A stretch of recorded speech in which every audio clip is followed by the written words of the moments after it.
ഡൽഹിയിൽ കനത്ത മഴ തുടരുകയാണ്. രാജ്യ തലസ്ഥാനത്ത് കാലാവസ്ഥാ നിരീക്ഷണ വകുപ്പ് ഓറഞ്ച് അലേർട്ടാണ് നൽകിയിട്ടുള്ളത്. അസമിൽ പ്രളയത്തിൽ 95 പേർക്ക് ഇതോടെ ഈ സമയം വരെ ജീവൻ നഷ്ടമായി എന്നുള്ളതാണ് ഔദ്യോഗിക കണക്ക്.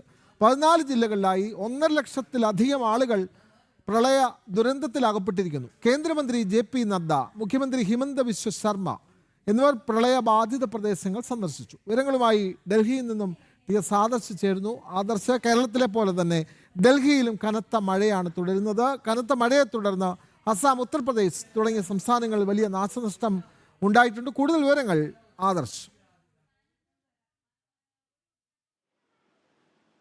വിനോദ്, ഉത്തരേന്ത്യയിൽ പല ഭാഗത്തും മഴ തുടരുകയാണ്. രാജ്യ തലസ്ഥാനത്ത് കനത്ത മഴയാണ് അനുഭവപ്പെടുന്നത്. കാലാവസ്ഥാ വകുപ്പ് ഓറഞ്ച് അലർട്ട് മുന്നറിയിപ്പാണ് നൽകിയിട്ടുള്ളത്.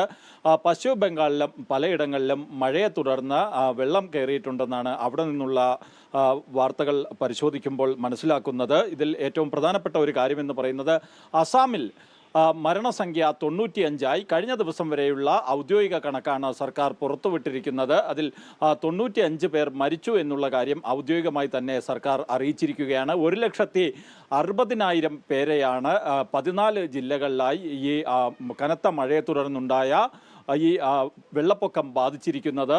വെള്ളപ്പൊക്ക ബാധിത പ്രദേശങ്ങളിൽ കേന്ദ്രമന്ത്രി JP നദ്ദയും മുഖ്യമന്ത്രി ഹിമന്ത ബിശ്വ ശർമ്മയും സന്ദർശനം നടത്തുകയും ഈ ജനങ്ങൾക്ക് ആവശ്യമായിട്ടുള്ള അടിയന്തര സഹായം എത്തിക്കുന്നതിന് വേണ്ട നടപടികൾ സ്വീകരിക്കുകയും ചെയ്തിട്ടുണ്ട്.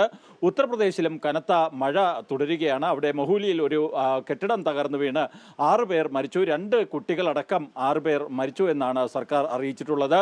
ഈ ഉത്തർപ്രദേശിൽ ഈ തകർന്നു വീണ കെട്ടിടം 100 വർഷത്തോളം പഴക്കമുള്ള കെട്ടിടമായിരുന്നു എന്നാണ് ജില്ലാ ഭരണകൂടം അറിയിച്ചിരിക്കുന്നത്. ഒപ്പം തന്നെ ഹിമാചൽ പ്രദേശ്, ജമ്മു കാശ്മീർ, ഉത്തരാഖണ്ഡ് എന്നിവിടങ്ങളിലും പല ഭാഗത്തും മഴ ഉണ്ട് എന്നുള്ള വാർത്തകളാണ് നമുക്ക് നൽകാൻ കഴിയുന്നത്. ഏറ്റവും പ്രധാനപ്പെട്ട ഒരു കാര്യമെന്ന് പറയുന്നത് ഈ കനത്ത മഴ തുടരുന്ന സാഹചര്യത്തിൽ പലയിടങ്ങളിലും ജാഗ്രതാ നിർദ്ദേശം ജില്ലാ ഭരണകൂടങ്ങൾക്ക് സർക്കാരുകൾ നൽകിയിട്ടുണ്ട്. ഒപ്പം തന്നെ രക്ഷാപ്രവർത്തനത്തിനായി ദ്രുതകർമ്മ സേന, SDRF എന്നിവയൊക്കെ തന്നെ രംഗത്ത് ഇറങ്ങിയിട്ടുണ്ട്. അസാമിലും മറ്റും സൈന്യത്തിൻ്റെ ഭാഗത്തു നിന്നും രക്ഷാപ്രവർത്തനത്തിന് സജീവമായി തന്നെ ഇടപെടലുകൾ നടക്കുന്നുണ്ട്. അസാമിൽ നാശനഷ്ടങ്ങളുടെ കൃത്യമായ കണക്ക് സർക്കാർ ശേഖരിക്കുകയാണ്. അസാമിൽ സേവാഭാരതിയും സ്വയം സേവകരും ഒക്കെ തന്നെ രക്ഷാപ്രവർത്തനത്തിൽ സജീവമായി തന്നെ രംഗത്തുണ്ട്. അവിടെ ദുരിതാശ്വാസ ക്യാമ്പുകളിൽ അവശ്യ സാധനങ്ങൾ എത്തിക്കുന്നതടക്കമുള്ള പ്രവർത്തനങ്ങളിൽ സേവാഭാരതിയും സജീവമായി രംഗത്തുണ്ട്. വിനോദ്.